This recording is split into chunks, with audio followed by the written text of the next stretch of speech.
best player in the world. Welcome. Confessions from the Heart. Today's story is about the legend Kobe Bryant. First and foremost, rest in peace, Kobe. You are missed. You will forever be remembered and honored at the highest level. This is a story about when I went to basketball camp with Kobe Bryant. Me and Kobe Bryant went to LaSalle basketball camp. Speedy Morris's LaSalle basketball camp. Speedy Morris at the time was LaSalle's head coach. And in Philadelphia, this camp was, it was a good camp. It was an overnight basketball camp, which made it a big deal and made it a big thing. The fact that my mom allowed me to go and paid the money for me to go to this camp was a bigger thing. This was huge because you couldn't tell me I wasn't going to the NBA. I really believed it. The conversations that we used to have on the playground were just unbelievable. We talked in such a high level of false reality. Yeah, man, you know what? I think I may end up going to Duke. Duke or North Carolina. It depends because I don't really like North Carolina colors like that. So I might go to Duke or it depends on how my mom feels. I might stay home, play for Temple. Ultimately, it's going to be one of those schools. That's how I used to talk. I was so passionate. My nickname that I gave myself was the Bug because I felt that I was the best defensive player to ever play the game. Oh, you don't want to make the Bug mad. That's what I used to say. Oh, yeah, don't let the Bug loose because I'm on your ass. This year, over the summer, I show up at camp. Kobe Bryant is at the camp. Kobe Bryant at the time was the #1 basketball player in the nation. This is huge. I'm at the same basketball camp as the #1 basketball player in the nation. Well, that means that I must be number 2. I got to be number 2. Why else would I be here? It's my time to shine and get recognized. NBA, here I come. I just may go to Duke after all. We get in this camp. I notice myself following Kobe Bryant around. We're in the layup lines. We warming up. I'm tagging behind Kobe. Wherever he is, I just want to be in the vicinity because I want to be where the great players are because I am a great player. We're doing our drills. I'm hustling, grabbing every rebound, diving for every single loose ball on the ground, running as fast as I can, playing defense as hard as I can. They divvy all the campers up into teams.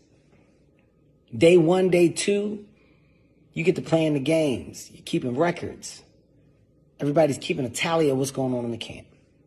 Day 3, Speedy Morris himself, the head coach of the LaSalle basketball team at the time, addressed the camp. I'm watching all you guys show up every morning, and I got to say that I'm not impressed. I don't feel like you campers are working hard enough.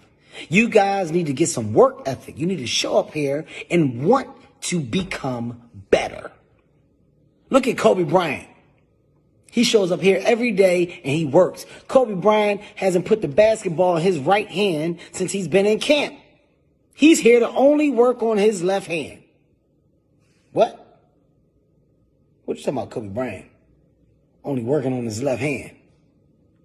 Kobe Bryant approached the camp to only work on his left hand.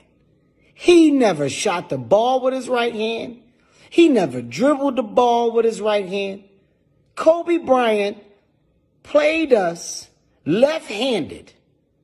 The opportunity that I thought was going to be the biggest in my life turned out to be a goddamn practice pad for Kobe Bryant.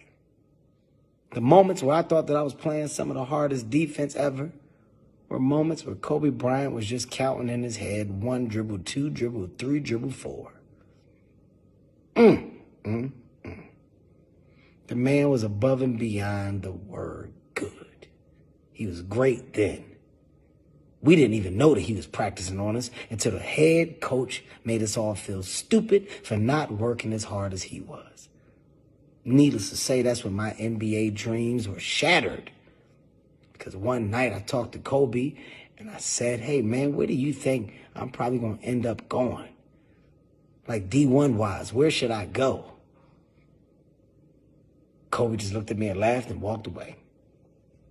I didn't know if that was to shit on my talent or just to say that I got a pick of my choice. I guess until this day, I got to figure it out. More importantly, it's a moment that I'll never forget. Young Kobe, young Kevin, we both grew up to do amazing things. You were missed, brother. I love you. I'll never forget that you played the entire basketball.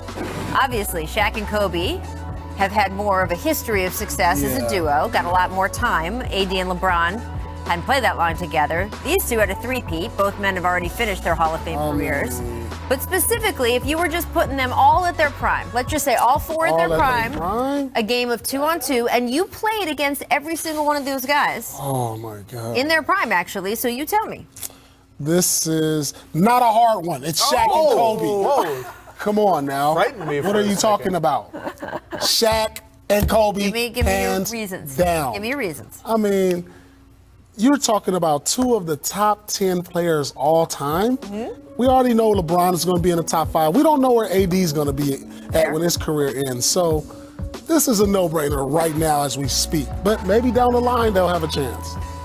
First of all, I'm a little nervous with your hand gestures. You got two phones next I got to two. your First of all, You got you know the that two Paul bars, has two phones. yeah, Paul, please. Paul was born like this, apparently. This is all Paul does anymore. We've already had one spill. I'm just worried about the No, technology. I got it all under control. It's organized. 2-on-2. Shaq is a trump card. Right. Like, what are you going to do with Shaq? Right. Prime Shaq? Forget Prime who's Shaq. guarding him. Forget AD. about it. AD's a great No, defensive LeBron player. has a better chance at guard. It might be, and Shaq's just, you're going to be out of bounds and he's going to be dunking over and over again. I don't care if you play ones, twos, whatever. Shaq's just going to dunk over and over.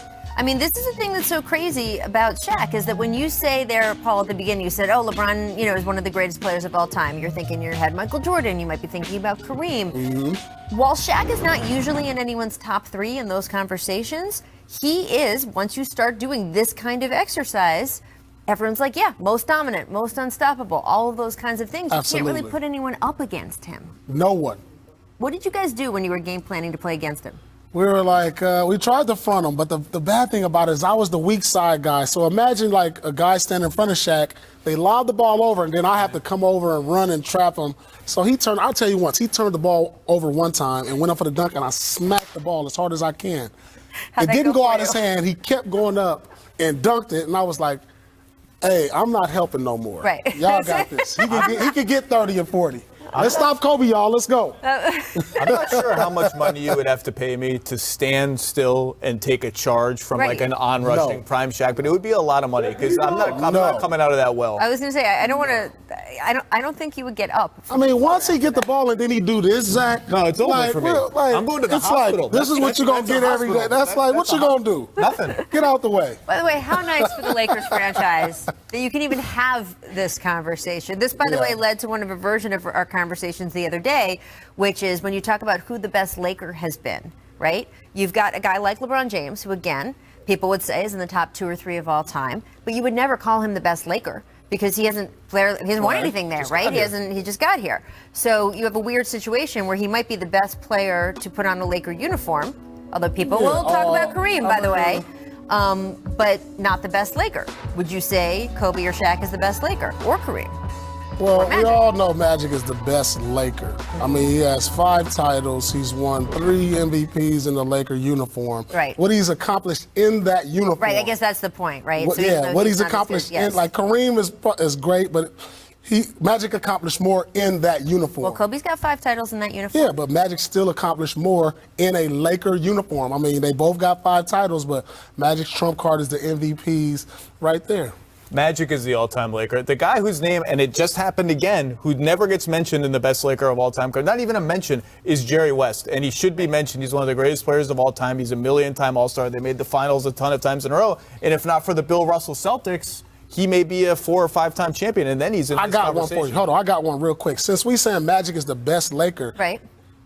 Why do we hear conversations about Kobe being the greatest? Well, where's Magic fit in that conversation?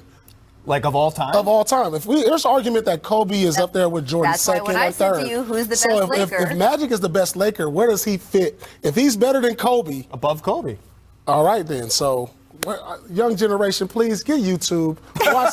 Watch these Magic Johnson highlights, please. Because Magic was defining for the game of basketball in the 80s. Well, there you go. I would say, though, to your Jerry West point, if we did have the Shaq and Kobe 2-on-2 versus LeBron and AD, but then they called Jerry West on to be like 3-2 with them against Shaq and Kobe, then you've got something. Okay. There you go. Kind of Boom. lost track of where that all went, but Prime I time.